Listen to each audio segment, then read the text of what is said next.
అసలు లోకమంతా బతికేది గిన్నెగన పనులు చేసేది ఏమిటికొల్లా కరెక్ట్ చెప్పాలంటే 4 ఏళ్ళు నోట్లకు పోవడానికే జానడు పుట్ట కోసమే తిండి కోసం అంతేనా కాదా ఎవరు ఒప్పుకున్నా ఒప్పుకోకున్నా గిదే వాస్తవం తిండి కోసమే తిప్పలా మరి పైసలు తీసుకొని మరి తిండి పెట్టకుండా సతాయించేటోళ్ళని ఏమనాలే మీరే చెప్పురి గట్లా సతాయించేటోళ్ళు ఎవరంటారా మన సర్కారోళ్ళే చదువుకునే పిల్లలకు సక తిండి పెట్టక హరిగోస ఉచ్చుకుంటా అంది వాళ్ళను రోడ్ల మీదకి పట్టుకొచ్చింది అగు చూడురు మీరే ఇగో పాలమూరు యూనివర్సిటీలో చదివే పిల్లలు బాసన్లు బగోన్లతోనే నిరసన ఎత్తాన్లు ఎందుకో మీకు ఈ పాటికి ఎరకయ్యి ఉండాలి యూనివర్సిటీ ఆ హాస్టల్లో చదివే పిల్లకు తిండి సక్కలు పెడతలేరట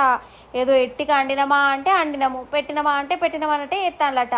చదువుకునే కాలేజీ పిల్లలకు ఈ తిండికాడ ఎందుకు ఇంత అవస్థ అసలు పెద్ద సార్లకు చెప్పి నిలబడ్డరు ఆఖరికి ఇట్లా ఆకలితోనే ధర్నాకు దిగిరు నాకైతే పాపం అనిపిస్తుంది అసలు ఆకలితో చంపడేందోల పిల్లను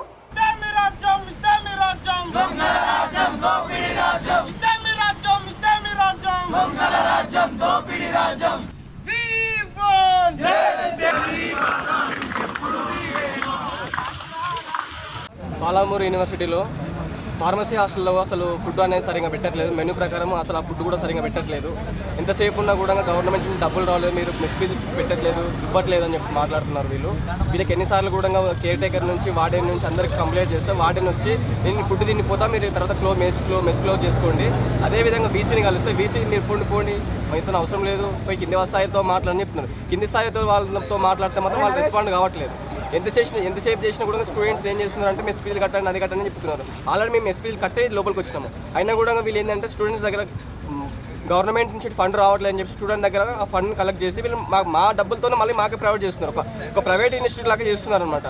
అసలు చేపాటు వచ్చిన కాంచెల్ని మన కాడ చదువులు ఎట్లా అయిపోయినాయో మీరు చూస్తూనే ఉన్నారు కదా యూనివర్సిటీలు గురుకులాలు ఆగమైపోయినాయి హాస్టళ్లలో చదివే పిల్లలకు తిండే చక్కగా పెడతలేరు ఒకప్పుడున్న సన్న బియ్యంతో కేసీఆర్ కడుపు నింపితే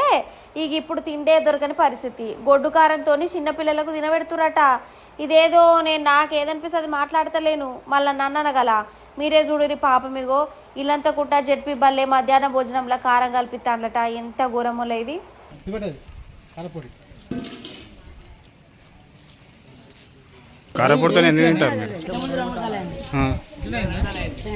బల్ల పరిస్థితి గిట్లుంటే హాస్టల్ అయితే ఘోరం మీరు కూడా ఎన్నో మట్ల కండ్లారా చూసిరు పిల్లలు దావకాండ్లో కూడా పడ్డారు హాస్టల్లో పెట్టి తిండి తిని అసలు పిల్లలు ఏ పాపం చేసిరని వాళ్ళ కడుపు మాడతారు ఈ సర్కారోళ్ళు అని ఏమన్నా కోపాలు తాపాలుంటే మీరు చూసుకోరు చదువుకున్న పిల్లల మీద ప్రతాపం చూయించుడేంది వాళ్ళకి చదువులు చెప్పకుండా కమస్కం తిండి కూడా పెట్టకుండా గోసబుచ్చుకునేది ఇది డైరెక్ట్ రేవంత్ సార్ని అడుగుతున్నా నేను ఎందుకంటే సారే కదా చదువుల మంత్రి సారే జిమ్మదారు తీసుకోవాలి